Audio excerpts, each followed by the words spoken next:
Well, it's April the 6th, and I thought I'd do a little update on the current situation. I guess the big thing that continues to buzz around is this whole Georgia voting law controversy, although it looks to me like the Democrats have had a pretty big setback on this whole thing overall.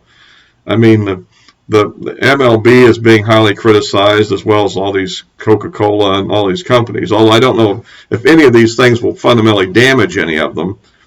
Probably baseball itself is probably the most likely loser because while giving up drinking Coca-Cola is an interesting idea, I mean, it depends on what restaurant you're eating at, or you're talking about just not buying it for yourself. I mean, because you usually, you see what I'm saying. But the point is, but on the other hand, I mean, buying tickets to a baseball game is clearly something that could be done, and maybe not even watching. And you have to realize that, the football definitely had a drop in ratings because of all the politics in football. So, but at any rate, they're moving to Denver, which apparently doesn't have any, which also has voter ID. Apparently Colorado has voter ID requirements and so forth. And there's really no big improvement by Democrat perspectives, let's say, of their voting laws over the new Georgia ones. In fact, it seemed to me like before I heard they were going to Denver, I thought they'd go to California, where they have the kind of voting laws that they really do like. But, well, apparently not. So that's that. I don't know. I don't know. I've heard some talk on radio, local radio station about boycotting companies, and I'm all for that if anybody wants to do it. I'm just not sure it will be effective enough. But we'll see what happens on that. I think the main thing is, because the problem is that so many of these things are like, boycott Amazon because they're so Democrat, or, boycott the U.S. government. Well, you can't really do that either, right? I mean, even though that's full of Democrats. So I don't know, but I think one thing people could do, it seems to me, would be to write lots of letters of protest to them, to deluge them with them. If nothing else, I think they would at least get some feeling there, and the degree to which people buy alternate products, is a good idea. But for instance, I mean, what happens when Texas passes its law, assuming they do? Well, then presumably, will Pepsi make some kind of statement against it also? So now if you went from Coke to Pepsi, now you're with Pepsi. There's always RC Cola, don't forget them, and of course you could go to Dr. Pepper, which is so misunderstood. So anyway, but that's the situation on that. But I do think that it's becoming kind of alarming, the degree to which these companies are allying with the Democrat Party. And it's becoming increasingly strange since the Democrat Party is determined to increase their tax rates and put more regulations on them. It seems like we're dealing with people that can't even really evaluate what their own interests are. It's rather amazing, actually. And so that's a kind of situation. I have thought of one thing that might explain this sort of drifting in this direction, and that is healthcare.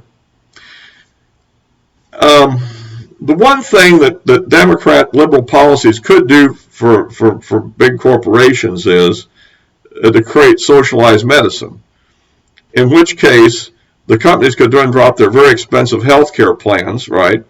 And everybody would be on the socialized medicine plan.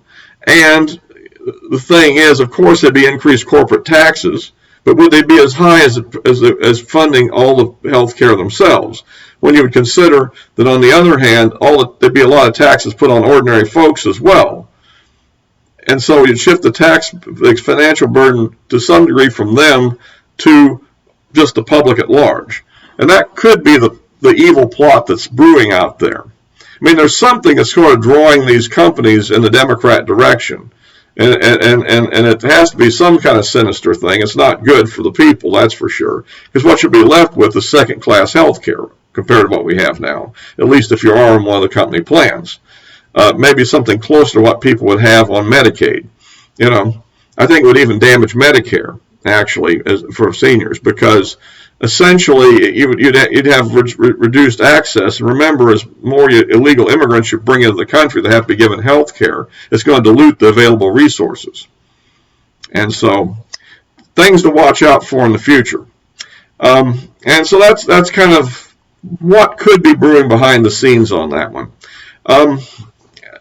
In other subjects, I think that one has to look at this illegal immigration situation right now. And the question is, how long can it continue at this rate? I mean, already you're overwhelming various facilities. We're now putting them on various military bases. We're taking over convention centers, which apparently are vacant because of COVID. There's no conventions. But this can't last forever. The vaccination program is proceeding along. The death rates are plummeting.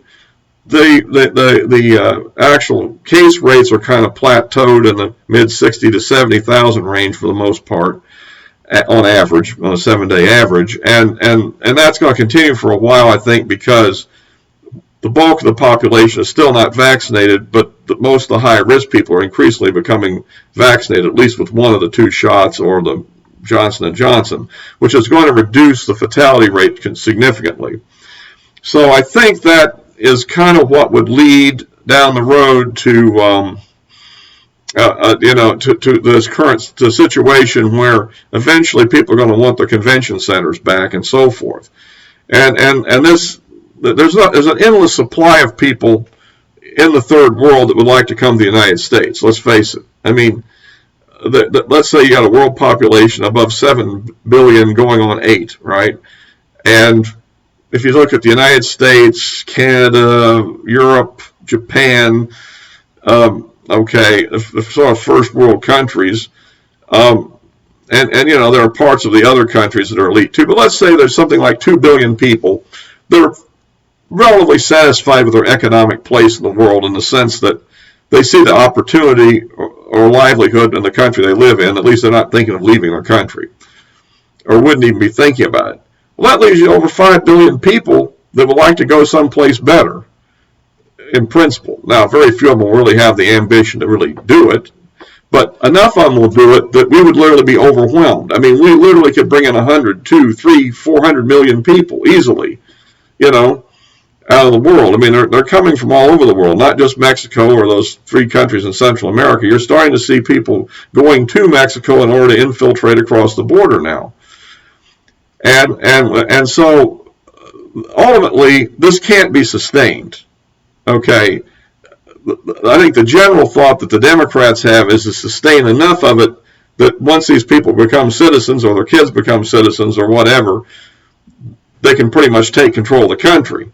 But in fact, there's probably enough illegal immigrants here right now to do that anyhow if they were all given the vote. I mean, we're pretty close to that level right now.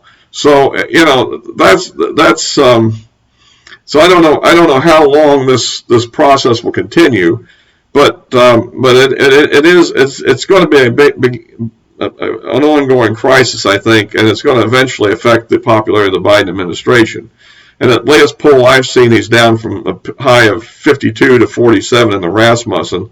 So this is already kind of having a detrimental effect, and I think it will probably continue over time. So, anyway, that's about it for now. Again, if you like these videos, give me a like and make any comments. I'm always interested in what people think, and get more subscriptions. I appreciate that. And that will be it for now.